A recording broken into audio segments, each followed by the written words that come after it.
All right, now chapter 4, carbon chemistry.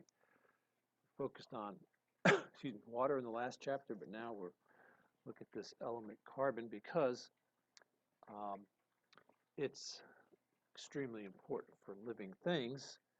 It comes under what we would call organic chemistry, which is the study of carbon-based molecules. And although, as we saw, oxygen is by weight the most abundant element in living things, carbon is, of course, very important as well, as we'll see. Um, so the chapter starts with this very famous experiment, the Miller-Urey experiment. Here's Stanley Miller right here. He and his, at that time, academic advisor, whose last name was Urey. I can't think of his first name right now. Um, and this was done when Miller was a graduate student at the University of Chicago. So he to become world famous for what you did in graduate school is pretty significant. So at one time, of course, as far as we can tell, the Earth was, as we say, a lifeless void, but life arose on Earth at some point billions of years ago. And so the Miller-Urey experiment was an attempt to demonstrate that from the relatively simple compounds presumed to be on the Earth at that time, you could get more complex molecules, essentially the building blocks of life, to arise from them. And so what they did was sort of cook up a broth of all these different compounds. You can see methane here, and ammonia, and hydrogen, and of course water vapor as well. And you heat it up, you give it a shock, you recondense the liquid, you collect it, and what they found was that they got some simple amino acids to form. And this experiment has been redone many times with various pure permutations of simple molecules, not just this combination. And again, under the right conditions, you can get amino acids, you can get some simple lipids to form, you can get some carbohydrates. And so when you have these things, you, as I said, you essentially have the building blocks of life. Um, and so you're able to take simple carbon molecules like, again, methane, carbon dioxide, and make these more complex molecules out of them. All right, so some more chemistry here. So here's our big four: Sean, carbon, hydrogen, oxygen, and nitrogen. We should remember some details about them. You see the number of valence shells they have and the number of electrons. And so they're showing the basic isotope for each of these. So keep in mind carbon will have 6 protons, hydrogen 1, oxygen 8, nitrogen 7. So you want to kind of remember that. Because what does that mean? Well, so of course hydrogen has its 1 electron to match up with its 1 proton. Oxygen has its 8, so 2 and then 6. So it has 2 unpaired electrons. Nitrogen, 2 and then 5, 3 unpaired electrons, and then oxygen 2 and 4, 4 unpaired electrons. And as you'll probably recall, that's going to influence the number of bonds that these atoms want to make. Carbon, of course, with 2, nitrogen 7, and carbon with 4. So here we see a simple carbon-based molecule, methane, otherwise known as natural gas, and carbon with 4 bonds. Hydrogen will want to form 1 bond to be happy, if you will, forming those covalent bonds. And here's some other carbon and hydrogen-based molecules. Do you recall what a molecule that consists simply of carbon and hydrogen is called hydrocarbons. So natural gas is a hydrocarbon. Oil or petroleum is a mixture of different hydrocarbons, among other things. Notice here we've got our double bond. Carbon is also, so carbon is very useful because it forms the basic structure or backbone of these organic molecules. And so the carbons will always be found sort of bonded to each other in the center of the compound, if you will, and then you can see the hydrogens are attached on the side. Carbon can form double bonds and sometimes even triple bonds.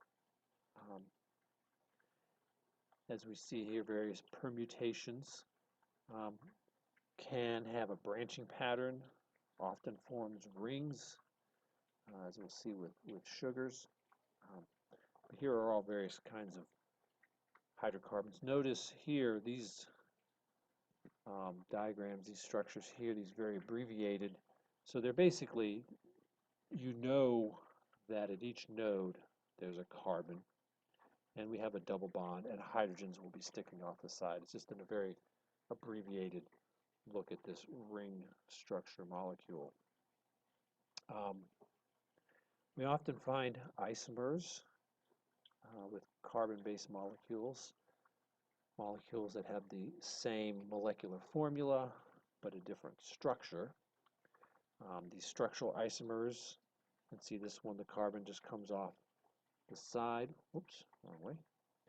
We also have what are called cis-trans isomers, where you have two carbons that are double bonded to each other, and there's just a twisting, if you will, or a rotation of the molecule.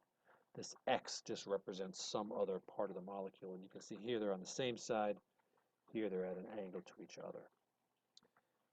All right, and another type of isomer are enantiomers, and these are ones that are mirror images of each other. Hopefully in class we'll get out some models and we'll build some, and you can see, and it's, as they say, it's analogous to your hands, and so if you hold your hands up with them facing each other, they're essentially mirror images of each other. But if you try to overlap them on top of each other, you can't do it, because again, they're mirror images, they're not exact copies of each other.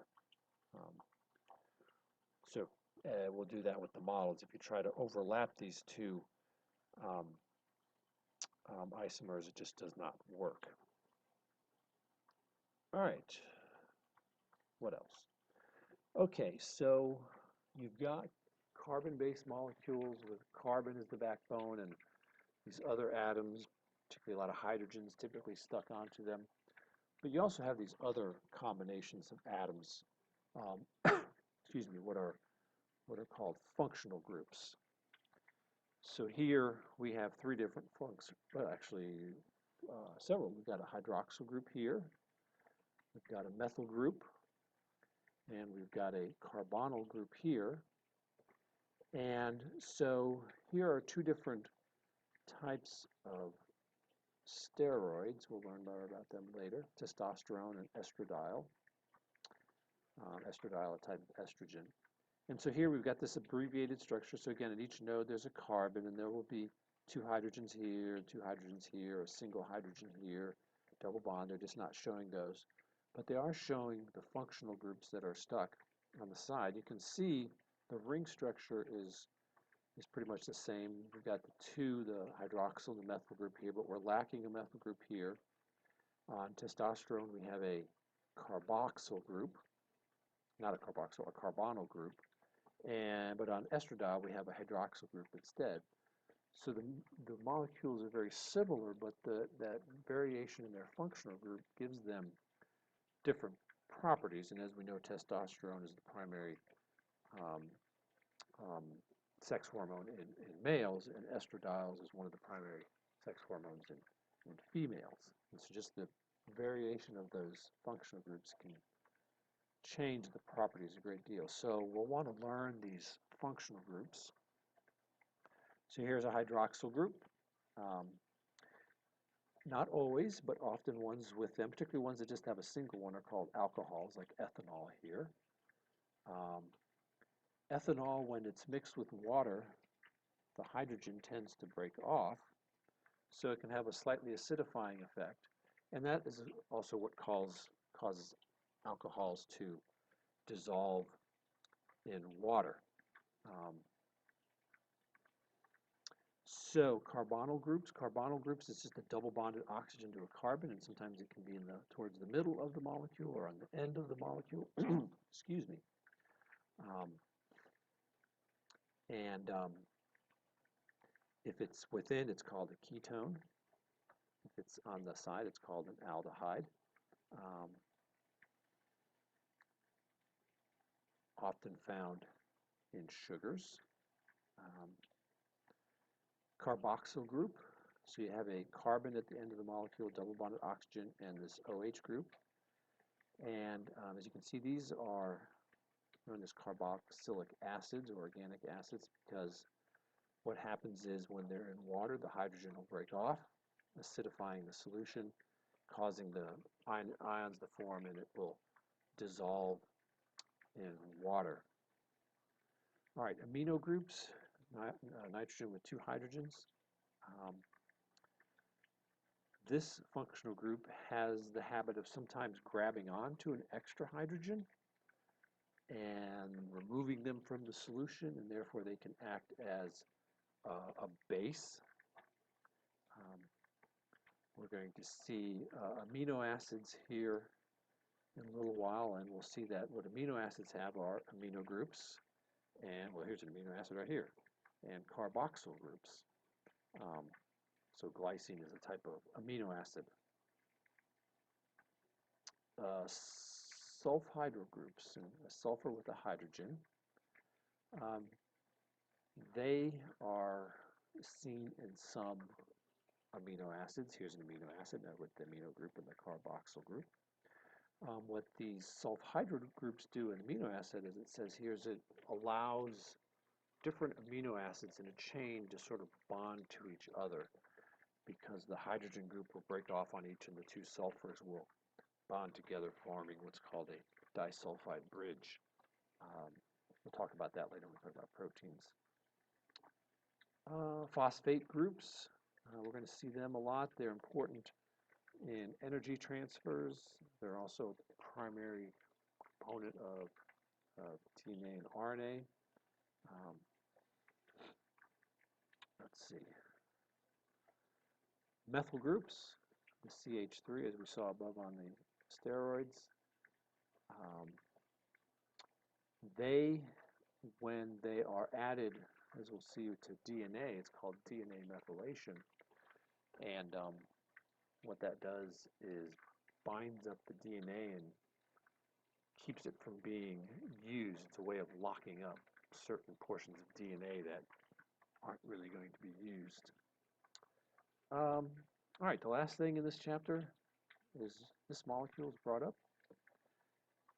Something that's going to be very important. We'll talk about a lot. ATP, adenosine triphosphate. Adenosine is a type of sugar, but when you add these phosphates to it, you can get ATP, or if you just have 2 of them, you'll have adenosine diphosphate. Very important for energy transfers. It is essentially, we could think of as the energy currency inside of living things. We, of course, get the energy from the foods we eat, but through cellular respiration, we break down those foods and we generate a bunch of ATP. And the ATPs are what are the immediate source of energy for doing work inside of our cells. All right, there's chapter 3.